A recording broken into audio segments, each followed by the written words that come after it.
Another reason I'm child free is because I was not born with generational wealth and I've had to work for every single thing that I have now. I've had to work for things that I deserve just for simply existing. So, no, I will not be sharing that with anybody. I've done enough labor for my lifetime. Yeah, it's gonna be my third time trying to record this video. Yesterday I tried to record it and my phone wasn't charged enough, so it died. I tried to record again and it died again. So here we are for the third time. As you can tell by the title, we're going to be talking about why I feel like Gen Z is just not having kids. Realistically, we're not having kids. We're actually having kids at the lowest rate in comparison. The highest number of pregnancies are people from age 30 to 40. So I found that very interesting. So now I just felt like I wanted to do a little video on my explanation as to why. If you'd like in-depth, detailed information on to why that's not purely opinion, then I would highly suggest you click another video. But if you'd like to hear what I have to say and what other people are thinking, then this is the place for you. You're with me. Let's go. So one thing I can honestly attest to is the fact that older generations think personally they gave us a realistic outlook on what being a parent is like. They didn't make it seem like it was all roses and sunshine and every day's going to be great and you're going to love being a mom every single day of your life. Y'all remember back in the 2000s when teen pregnancy was all over the place? Especially in the media, we had shit like 16 and Pregnant, The Pregnancy Pact, Secret Life of the American Teenager, to name a few. That was how the older generation tried to scare us into not getting pregnant. My mother showed me The Pregnancy Pact when I was like 10 years old to try to scare me, like, don't get pregnant or the baby's father is gonna leave you and you're gonna be alone and single and miserable forever raising this baby by yourself. Which in hindsight was definitely her projecting because my father left her to be single and miserable and take care of a baby by herself. She even showed me a movie of a man who was dying of AIDS and was like, if you have sex, you're gonna catch AIDS and die. Again, I was like 10 years old. She was constantly telling us how much of a burden my sister and I were to her. How we ruined her body because she used to be so skinny and had the perfect body until she had kids. How she'd be a millionaire if she never had kids. Again, there was a lot of projection. She's a very insecure woman. She said all of that in a desperate attempt to try to scare us into not having sex, scare us into not becoming teen mothers. I don't know what about me at 10 years old made her think I'd be a teen mother, but she was mainly concerned about that more than anything else that I was doing at that time. So for some reason, when I became an adult and told her I'm not interested in having children because of everything that you told me about, she got confused. Like, no, wait, you want kids? I want grandkids. Wait a minute, you want kids? Did you not spend like 10 years of my life constantly telling me how much of a burden kids were and how they ruined your body and how you would have so much more money if you didn't have kids? How horrific childbirth was and how we could fucking die in childbirth? Did you think all of that was just gonna disappear from my brain when I became an adult? It convinced us that kids are a burden and too expensive. And now that we listened, it's a fucking problem. You know, my mother abused me, and so she used to constantly tell me all the time, I can't wait until you have kids so your kids can make you as miserable as you make me. To be honest, having a mother like you was enough misery for one lifetime. You didn't want me getting pregnant. Mission accomplished. I'm never getting pregnant. It's not even a spite thing. Well, it's partially a spite thing. Genuinely, I just don't want kids. All that shit that she was telling me about how children are a burden and how they eat all of your money and how you don't have time to do the things that you love anymore and all of that shit, it's like, you're not wrong about that. To me. Some mother is gonna be like, I love my kids. That's great, Becky. I'm not talking to you. I realized that I genuinely just don't want them. I used to want to be a teacher. I spent like a year and a half in the classrooms and realized that no, I can't be around kids that long. I hate the idea of hosting a parasite because that's what a fetus is. It's a parasite sucking the life out of you and feeding off of you and shit for 9 months. I don't like the idea of having a big swollen belly. I can barely handle it when I'm bloated. It's interesting because when I say that, somebody wants to chime in like, well, Serafina, you were a parasite once. You stretched your mama's belly out. Like, yeah, again, my mother chose that. She willingly got pregnant. If I could go back to 1999 and tell her, hey, maybe don't do that, I would tell her, hey, maybe don't do that. Go back to school and get your RN. Stack your money up. Leave that bum-ass dude alone. That's what I would tell her.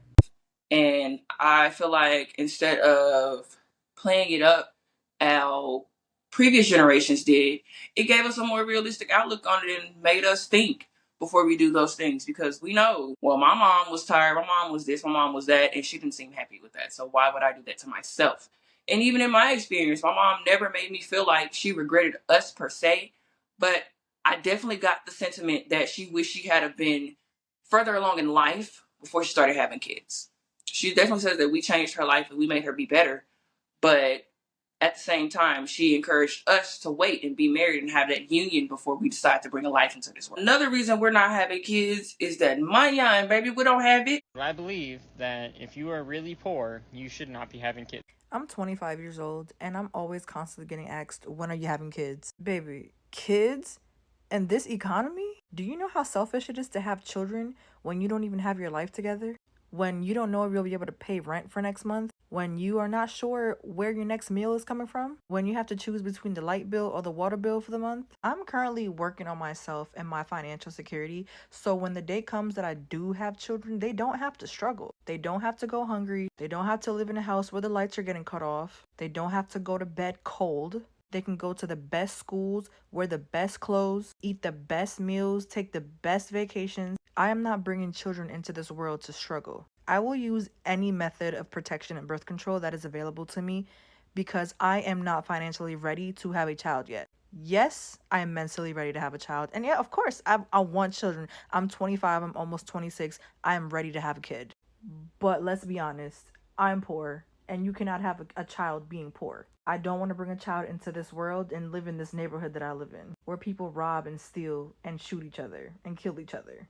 Say what you want, but my children will have a silver spoon. My children will have everything handed to them. My children will have access to anything they want. My children won't have to struggle. And if you know you're poor and you bring children into this world, you're selfish. There are condoms, there are pills, there are shots, there are all types of shit that you can do to prevent getting pregnant. And you still choose to get pregnant, you're selfish. I don't care. Realistically, minimum wage does not have the same purchasing power that it had before. Minimum wage now still being the exact same that it was 20 years ago definitely deters a lot of people from having children. Think about it. If you graduated high school, you barely got through there with a 1.8, you're not going to college. You can go to college. For sure, you can go to college, but you're going to have to pay. Realistically, you're not going to get a lot of scholarships with that low of a GPA. It's just not really in the cards for you. It can happen. You could definitely go to like a junior college or something and get that paid for or whatever, but realistically, that's not everybody's trajectory. So now you leave people then you leave it to the skilled labor. Well, you still have to go to school for those things. There's still programs that you would have to enroll in. And yes, they're a lot lower cost and they're a lot more feasible, and a lot of them do help you get jobs after that. But what if you need money right now? You're stuck with low-end jobs, dead-end jobs. So naturally, if you're stuck at a dead-end job, your future looks bleak. Why would you want to bring a child into this world? They're selfish. They don't even make sense. Children should not be exposed to struggling. That's not a normal part of life. Yes, there's going to be hardships. Yes, there's going to be things that you'll have to overcome, and there's going to be adversities. But being poor because somebody else brought you into this world, knowing they didn't have it, knowing they weren't going to pay the bills, knowing they couldn't eat, yeah, it's not right. That's not fair to children. Children do not deserve a life like that. You decide to bring them kids into the world, so you owe them the best life possible. Period, point blank. Another point that she brought up in her video was talking about how she doesn't live in a safe area. Being financially secure awards you opportunities, access, and safety. Like she said, she'd have access for her kids if her kid is struggling in a subject and she doesn't understand it either. Instead of just being SOL, she could get a tutor. We understand all of what it takes to raise a child, and understanding that you're not going to do it frivolously. You're not just going to do it just because you wanted a baby. Another thing is a lot of people have children, or I should say, a lot of us were raised by people who were not emotionally mature. And having a child before you're emotionally ready is damn. Hey Jim, how do I know my parents are emotionally immature? If you grew up with emotionally immature parents, you probably have a pretty good sense of that already. What you can identify as emotional immaturity in parents is extreme self-centeredness, narcissism, enmeshment. When a parent is, somebody said to me once, a diva or a doormat, meaning that they don't know how to manage their own emotions. They don't have good boundaries. When they're emotionally dysregulated or emotionally reactive or emotionally emotionally unavailable. Those are all signs of emotional immaturity in a parent. When they can be controlling or hypercritical, rejecting and dismissing. When their feelings are more important than their children's feelings. And if you grew up with a sense that having needs and having emotions wasn't safe, it's a good bet your parents, or at least one of them, was emotionally immature. It can damage the way they view relationships, romantic relationships, friendships, your relationship with them, all of that, because of the way that you treated them. They're now in a sense of survival mode and feeling like they have to appease other people to stop them from blowing up at them. And that's not a healthy mindset to have. That will lead your child to being abused and mistreated and taken advantage of. And I don't think anybody wants that for their kid. At least I don't think so, but maybe you do. Another thing is it can really damage their self-esteem and their self-worth. Having a parent who demeans you all the time instead of uplifting you, you then feel that way. You then truly believe all those things that your parent told you because you're a trusted source.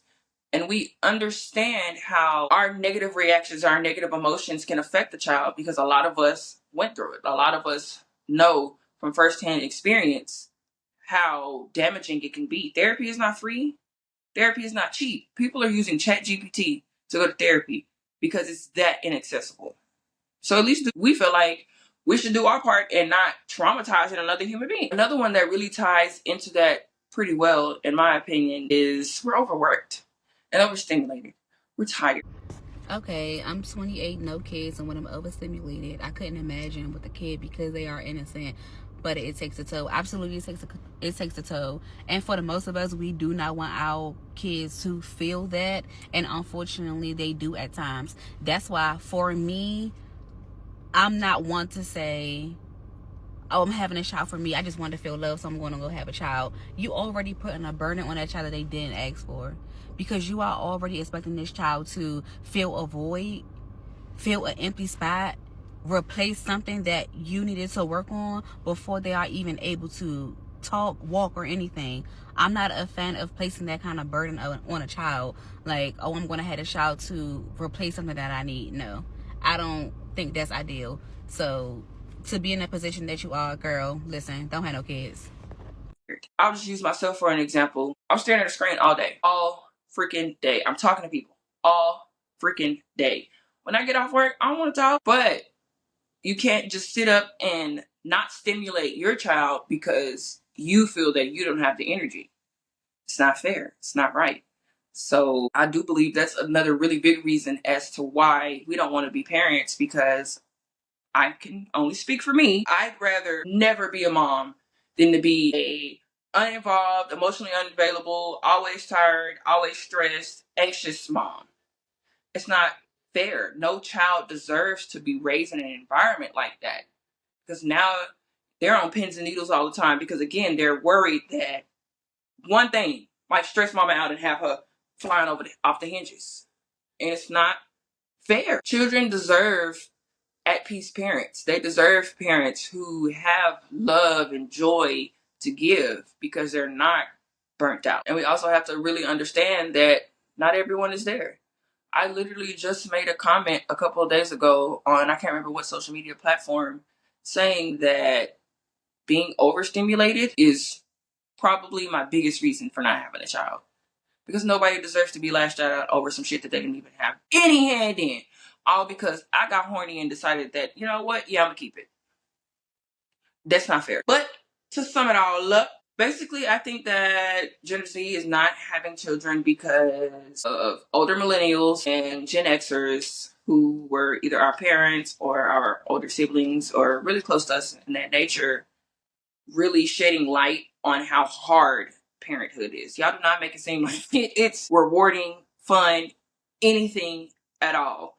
Then they complain about the financial strain that having a child puts on them, which I get. It is a financial strain. I don't mean complain in a negative way, but you hear it enough, you think, well, shoot, you're right. I'm trying to figure out how I'm going to pay the internet bill and this baby need diapers. You're right. I'm going to hold off on that. Not being emotionally ready for children really harms the children more than anybody else in that situation. And it can lead to some really long-lasting effects that can be damaging for them and also the people around them. And lastly, we're just too tired. We're too tired, man. I remember reading, I don't know how true it is, but I remember reading that the average Joe would need to work like 60 hours just to afford a basic life. And that's insane. And also, I kind of understand that because the only time where I was genuinely comfortable, chilling, wasn't worried about money at all, I was definitely putting in 60 plus hours. So that's the trade-off that you have to, in order to provide for your children, you have to spend more time outside the home than in the home. And personally, I just don't think that's a fair trade-off. But don't forget to comment any reasons that you think I may have missed, or if you don't agree with my reasons, I would love to talk about it in the comments. Don't forget to give me a like and subscribe. Yeah, I ain't got no bra on, so I got a little shimmy show. Okay, but anyway, y'all, I'm gonna leave y'all with this. Tell y'all one thing that I'm tired of motherfuckers telling me, okay? I am tired of people putting the time on when I should have a kid, when I should be married. I almost called you something. But let me tell you this. I am not about to make that big of a fucking commitment when I haven't even committed to living my life fully yet.